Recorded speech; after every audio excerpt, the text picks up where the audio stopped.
Bagaimana Mas Ratno preferensi publik terhadap partai politik? Warga Indonesia itu merasa menjadi bagian dari partai politik. Bahkan dia menjadi anggota, memiliki kartu anggota partai politik itu.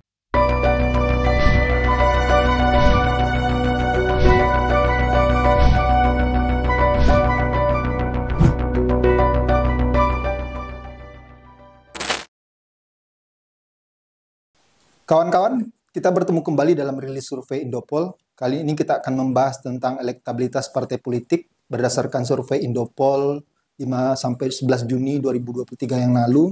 Bagaimana nantinya elektabilitas masing-masing partai politik di pemilu 2024 nanti. Bersama saya di sini sudah ada Mas Ratno Sulistianto, Direktur Eksekutif Indopol Survey and Consulting. Apa kabar Mas Ratno? Baik Mas Febrian. Pemirsa Indopol Survey and Consulting dimanapun berada, kali ini kami akan menyajikan elektabilitas partai politik berdasarkan survei bulan Juni 2023. Bagaimana Mas Ratno preferensi publik terhadap partai politik ini? Faktor-faktor apa saja yang mempengaruhi? Ya Mas, pertama kalau kita membaca partai politik di pemilu 2024 ya, itu kita harus tahu bagaimana tingkat identifikasi partai politik itu dulu, atau kalau bahasa di political science itu partai ID. Bagaimana rakyat mengidentifikasi dirinya terhadap partai politik? Betul, hubungan warga gitu ya, setiap individu warga Indonesia ini terhadap partai politik begitu. Dalam survei kali ini itu sangat kecil Mas, itu di angka 2,1%. Jadi yang warga Indonesia itu merasa menjadi bagian dari partai politik. Bahkan dia menjadi anggota, memiliki kartu anggota partai politik itu. Jadi selebihnya sebesar 97% itu dia tidak memiliki. Jadi sangat kecil sekali. Itu 2,7% itu yang memiliki kartu anggota ya? Ya, yang merasa dekat dan memiliki kartu anggota. Dan belum tentu juga memiliki kartu anggota itu ya? Betul. Dengan demikian, bagaimana sebenarnya cara partai politik ini untuk meminta publik untuk memilih mereka? Iya. Begini, alasan publik dalam memilih partai politik itu yang paling besar itu adalah mengikuti calon presiden yang dia pilih. Itu sekitar angkanya Mas, itu di 29,6%. Ya. Jadi dia memilih partai politik karena calon presiden yang akan dia pilih itu didukung oleh partai politik tersebut. Ya, berarti bukan partai politik yang meminta mereka untuk memilih partai. Bukan, makanya itu. Ini persoalannya di situ gitu ya. Kemudian yang kedua ada 11,69% itu baru partai politik itu memiliki program yang sesuai dengan keinginan warga itu ya. Visi dan misinya dan sebagainya. Ada 10,24% itu dia biasa memilih partai di pemilu-pemilu sebelumnya. Sudah rutinitas saja gitu. Ya, kemudian yang menarik Mas, itu ada 7%, 7,58% itu hampir sama dengan yang pertama, itu figur caleg. Jadi dia memilih partai politik itu karena caleg yang dia akan pilih itu didukung oleh partai politik itu. Jadi sebetulnya hubungannya dengan partai ID tadi itu sosok figur capres ataupun sosok figur caleg itu menentukan di dalam pilihan dia atas partai politik. Jadi sebenarnya rakyat atau warga negara itu benar-benar tidak terlibat dengan partai politik, kecuali kepada figur-figur yang diusung oleh partai politik tersebut. Betul, kira-kira begitu. Itu bagaimana elektabilitasnya untuk 2024? Nah, di sini tergambar sebelum ke elektabilitas Mas, itu kita membaca bagaimana popularitas kemudian elektabilitas ya. Ini nanti akan mengkonfirmasi bagaimana tingkat elektabilitas partai politik itu. Nah, di sini terlihat PDIP yang paling populer itu di angka 94,68%. Ya. Kemudian ada Gerindra, yang populer kedua itu Golkar. Ya. Golkar, Partai Golkar itu ada 94,15%. Kemudian Partai Gerindra nomor 3 itu di angka 93,31%. Kemudian Partai Demokrat itu di angka popularitasnya 90,56%. Kemudian Partai Nasdem 87,18%. Kemudian berikutnya PAN itu ada 80,65%. Kemudian PKB 79,84%, kemudian PKS 78,31%. Ini menarik nih, Perindo, Mas. Perindo ini bisa popularitasnya melebihi P3. Itu kira-kira di angka 7,58%, sementara P3 ini 75,97%. Baru Hanura dan berikutnya PBB, PSI, Gelora, dan partai baru lainnya itu di bawah 60%. Berarti popularitas masing-masing partai itu cukup tinggi ya? Ya, sebenarnya warga sudah mengenal begitu ya. Nah, sementara dilihat dari elektabilitas Mas Febrian, ini pertanyaan elektabilitas di survei periode ini itu kami menghilangkan jawaban tidak tahu dan tidak menjawab, sehingga hampir semua responden itu mendistribusikan pilihannya kepada partai politik yang ada di pilihan kuesioner begitu ya. Ini PDIP itu di angka 25,56%, jadi cukup tinggi begitu ya. Disusul dengan Partai Gerindra. Kalau tadi Partai Golkar yang paling populer, ternyata tidak mengkonfirmasi elektabilitas, justru Partai Gerindra yang tingkat elektabilitasnya cukup tinggi, yaitu 24,27%. Selisih 1%, undecided voter ya. Ini berarti Gerindra berpeluang untuk memenangkan di pemilu 2024 ya. Kemudian yang ketiga, ini fenomena menarik lagi dari temuan Indopol, itu Partai Nasdem. Nah, Partai Nasdem ini sudah bisa menggeser Golkar, meskipun selisihnya juga di tipis begitu ya, di rentang margin of error, yaitu 12,66%.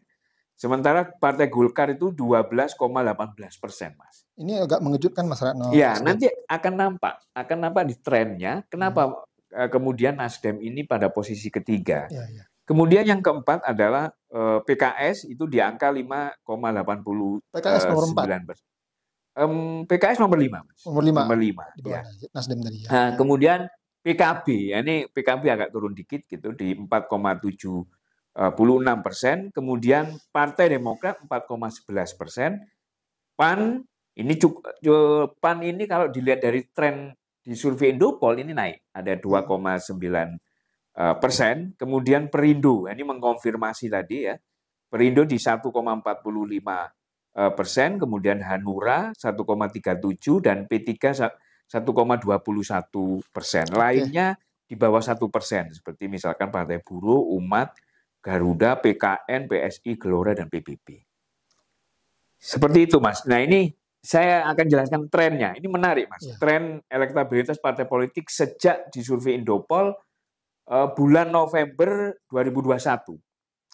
Umumnya sebetulnya hingga Desember 2022 itu trennya menurun sebetulnya, Mas. Tren elektabilitasnya ya. Ini di bulan Januari 2022 naik sih sebetulnya. Setelah itu baru turun. Nah, tapi berbeda dengan Nasdem. Ya, Nasdem itu di bulan November 2022 sejak Nasdem mendeklarasikan Pak Anies itu naik cukup signifikan dari angka 3,41% itu di angka 9,02, Mas. Dan ini kemudian terus naik. Nah, pada saat bulan Juni ini, naiknya tidak signifikan dari di bulan Desember 2022 ada 11,05, di Juni 2023 ini hanya 12,66%. Jadi, sejak Anies dideklarasikan, itu memberikan kotel efek ke Partai Nasdem. Jadi yang paling diuntungkan dari hiruk pikuk menjelang Pilpres ini Partai Nasdem berarti. Iya, betul. Kalau kita lihat misalkan partai koalisinya ya, misalkan PKS ini trennya turun juga begitu di Desember. Jadi di November itu dia tidak mendapatkan kotel efek gitu ya. Kemudian misalkan kita lihat Partai Demokrat hampir sama dengan PKS. Jadi tidak mendapatkan kotel efek. Ya, justru Nasdem yang mendapatkan keuntungan elektoral. Kemudian Mas Ratno, basis-basis partai politik ini di mana aja Mas Ratno wilayahnya? Ya, ini sebenarnya ini ya Mas, kalau kita lihat di data KPU misalnya hasil perolehan 2019, tidak jauh dari itu sebetulnya. Misalkan kayak PDIP itu basis pemilihnya yang paling besar itu berada kalau di data kami itu di Sulawesi, kemudian Jawa Timur. Ya. Nah, itu Bali enggak lagi? 37. Ini kalau kami pembagian wilayahnya Bali, NTT, NTB. Oh gitu. Itu hanya 15%. Ya, mungkin kalau dipisah Bali, kira-kira ya maksimal begitu ya, tinggi. Tapi kalau di pembagian wilayah kami, ini paling tinggi di Sulawesi, itu ada 37,8%. Kemudian setelah PDIP di Sulawesi itu ada Partai Nasdem. Ini terlihat misalkan Menteri Pertanian itu kan didukung oleh Nasdem. Kira-kira itu yang mendulang suara di sana ya Partai Nasdem itu. Kemudian wilayah yang kedua itu Jawa Timur dan Jawa Tengah DIY. Ini 37 kurang lebihnya di 36% ya PDIP. Kemudian PDIP ini kuat juga di daerah DKI Jakarta ini terkuat kedua Mas setelah Gerindra. Gerindra itu paling tinggi berada di Jawa Timur 37,2% begitu. Di bawah PDIP berarti? Ya sedikit, tapi saya pikir ini kira-kira karena masih margin of error ya, jadi bisa PDIP sebenarnya kalau dari data KPU kan PDIP dari perolehan 2019. Kemudian basis pemilih yang kedua di Partai Gerindra itu berada di DKI Jakarta, itu ada 34,34% gitu. Kemudian berikutnya di Jawa Barat ada 23,5%. Justru PDIP ini aneh juga ini data Indopol ya, dari temuan kami ini ya, itu di Jawa Barat itu PDIP 25,5. Gerindra kalah gitu ya. Ini catatan ini nanti kita coba cross check ataupun kira-kira ini pengaruh dari satu Jokowi, kedua ya Ganjar. Kira-kira begitu. Dari di Jawa Barat sudah mulai bisa menerima sosok capres dari PDIP gitu ya. Bisa dikonfirmasi mungkin dengan survei selanjutnya. Betul, nanti akan kita cek begitu ya. Kemudian Golkar itu kuat di Banten, kemudian Kalimantan dan Maluku Papua. Nah, gitu. Kemudian PKS itu paling kuat berada di Sumatera, kemudian Jawa Barat, kemudian Bali, NTT, NTB. Nah, ini kira-kira di NTB yang paling kuat ya. Bukan di Bali, bukan di NTT, tapi di NTB-nya. Kemudian PKB ini paling kuat di Jawa Tengah DIY justru, Mas. Bukan di Jawa Timur. Bukan Jawa Timur. Bahkan Jawa Timur ini di data kami hanya 1,1%. Ini dugaan saya sih karena figur Cak Imin ya. Kurang mengenal di hati orang-orang NU. Betul. Kemudian PKB wilayah kedua itu di Banten. Ini cukup besar ya, 14%. Demokrat itu berada di Bali, NTT, NTB, kemudian wilayah Kalimantan dan Jawa Barat. Itu basis pemilihnya Demokrat, sementara PAN itu berada di wilayah timur. Jadi Maluku dan Papua, dan P3 itu di Jawa Barat. Kira-kira itu Mas kalau pembagian. Jadi secara umum sebenarnya partai-partai politik ini masih mempertahankan basis masanya di basis pemilihnya di seperti pemilu 2019. Iya, kira-kira begitu. Nggak ada perubahan yang signifikan. Yang terakhir Mas Ratno, ini ada beberapa partai baru yang akan mengikuti pemilu di 2024. Seperti Ya, Partai Buruh, Partai Umat, dan beberapa partai ya. lainnya. Itu peluangnya masing-masingnya gimana Mas Ratno? Yang paling besar siapa yang mendapatkan eh, Ya, keuntungan elektoral 2024 nanti? secara popularitas, Mas, itu di survei kami beberapa kali periode ya, itu pertama adalah Partai Gelora. Ya. Nah, Partai Gelora, kemudian kedua itu buruh. Ini fenomena Hmm. menarik ini. Buruh ini cukup populer gitu. Saya merasa ini ada semacam gerakan yang masif buruh Hmm. ini ya. Kemudian baru Partai Umat, kemudian berikutnya itu ada apa namanya Garuda, kemudian PKN begitu, PBB ini partai yang sudah bukan baru tapi apa namanya baik popularitas kemudian elektabilitas itu paling rendah itu di PBB, Mas.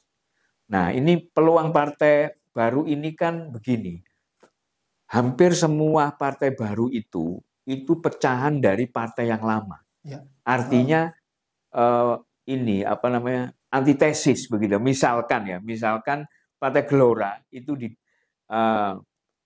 Pecahan PKS. pecahan PKS begitu ya. Kemudian Partai Umat itu adalah PAN begitu ya.